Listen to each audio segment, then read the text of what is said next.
Hey everyone, this is a video for purpose on how to divide a fraction by another fraction. So, when we divide fractions, we have 3 steps to follow. Okay? The first is to keep the first fraction the same. The second step is to flip the second fraction. And additionally, we have to change the sign from a divide to a multiply. So that means if we had a calculation of to do, say, 3 over 4 divided by 5 over 2. So, to do this calculation, we would keep the first fraction the same. Now, the first fraction is 3 over 4. We would flip the second fraction, so the second fraction becomes 2 over 5. And we would change the sign to a multiply. Now, the good thing about after this step is we use our multiplying skills. Times across the top for 3 times 2 to get 6, and across the bottom for 4 times 5 to get 20, and we simplify that then to 3 over 10. Now, that seems all okay, fine, whatever, but it doesn't really seem that it makes any sense. Like, yes, okay, the calculations, fair enough, we can do those. So let me just try and justify this to you just now. It may work as a justification and it might not. You might still just be thinking, but in which case, see if you can follow the rule and see if that works instead, okay? But I want to try and just justify it to you. So, the question of if I was to do, say, 6 divided by 2. So I'll keep it simple. 6 divided by 2. Now, we know that 6 divided by 2 equals 3. So the answer I'm trying to get out of here is 3. Now, if these were both fractions, they would be 6 over 1 and 2 over 1. And if I was to apply the rules that I've got listed up the top to divide these, I would have to do 6 over 1, keep that the same. Flip the second one to make it 1 over 2 and change it to a times. When I times these fractions, 6 times 1 gives me 6 as the numerator, 2 times 1 gives me 2 as the denominator, and then 6 divided by 2 gives me an answer of 3, which I was already expecting to get. So hopefully that gives you a little bit of justification that at least this thing works, at least it makes sense, to do this process. We'll at least work with numbers. If we try again with a couple of different numbers then, and again I'll stick to whole numbers. So I'll maybe go for the number 10 divided by 5. So I know that 10 divided by 5 is 2, but I'm going to try and justify it to you in a fractional way, using the method that I've got the 3 steps. So I know that if these numbers were fractions, they would be over 1s. We've discussed this before. If I use the process then to divide fractions, 10 over 1, flip the second one then to 1 over 5, change the sign to a times. Times across the top to get 10 on top, across the bottom to get 5 underneath. So the answer here is 2, which is what we were expecting. So I just did that at the top there just to justify why this process actually does in fact work. And then we'll actually go on and look at these questions one by one. So the questions that we are going to look at today are as follows. We've got 3 sets of calculations on the screen. We are then going to also do these calculations with mixed numbers. So following our process for question A, we keep the first fraction the same, we flip the second fraction, so that becomes 7 over 2, and we change to a multiply. Then, when we multiply fractions, this is something we've been doing the past couple of periods in class, we times across the top to get 7, and we times across the bottom to get 6.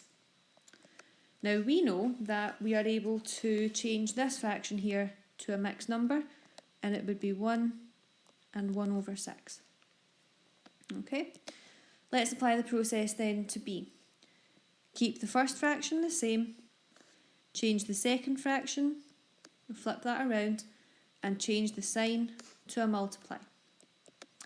3 times 9 gives me 27, and 8 times 7 gives me 56. Now, nope, can't divide those two, so 27 over 56 is the final answer. For C, keep the first fraction the same, flip the second fraction over, and change to a multiply.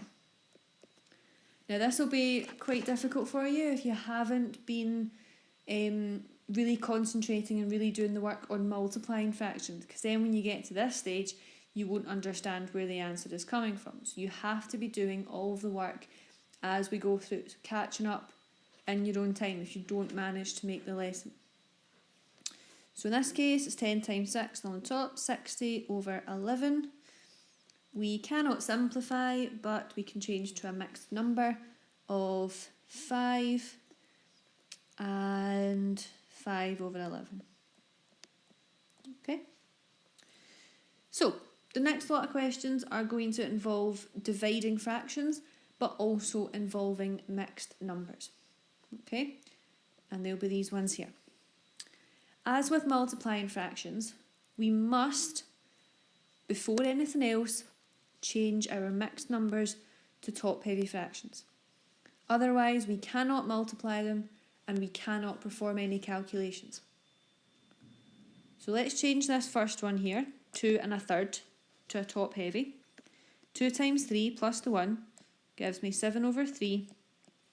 I want to divide that by 4 over 7. To divide fractions, I keep the first fraction the same, flip the second fraction, change the sign to a multiply. Once I have done that, then I can multiply these fractions.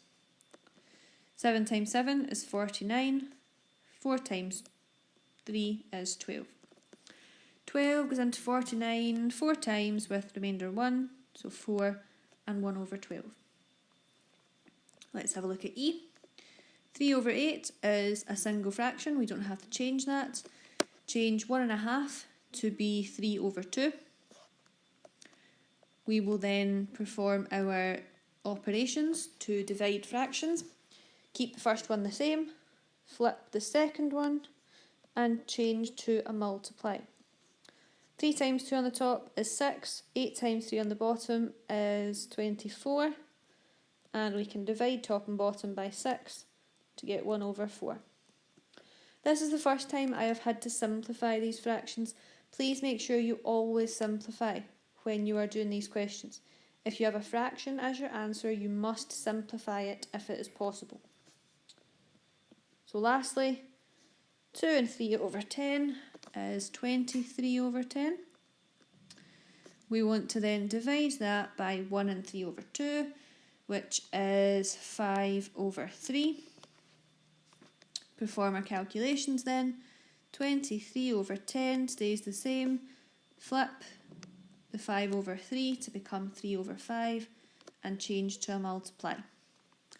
23 times 3 is then 69. All over 10 times 5 is 50. And we can change that to a mixed number of 1 and 19 over 50. So, going between mixed numbers and top-heavy fractions is vitally important today. Also, on top of that, you need to be able to multiply fractions without any sort of issues. And the last thing that you have to do is then apply the division process. Okay? Of course, that comes first, but that's the new thing that is coming in today. Okay? So, those are your questions. This video is going to be linked over 2 days for you to give you enough time to get enough of these fractions done, to try them and get quite good at them as well. Okay, you'll find all the information you need and what questions to do on the Teams page. Please go there just now and make sure you let me know if you have any questions. Okay, thank you.